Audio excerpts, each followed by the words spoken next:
Hey guys, good morning. January 4, 2024, Thursday morning. Here we are today, again and again. Look what we have here. Yan, ang thick ng fog po. Oh. Yan, ayan na si Haring Araw. Yan po. After more or less 50 to 100 meters ay halos wala tayong makikita.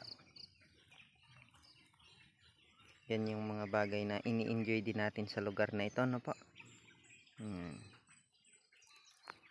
Medyo tumingkad na po lalo ang araw after 5 minutes. Take 2 tayo ng video. Ayan. Yan po yung mga prutas. May star apple, Indian mango, avocado. Ayun, avocado po ulit, rambutan. Tapos yung citrus fruits yung isa. May langka.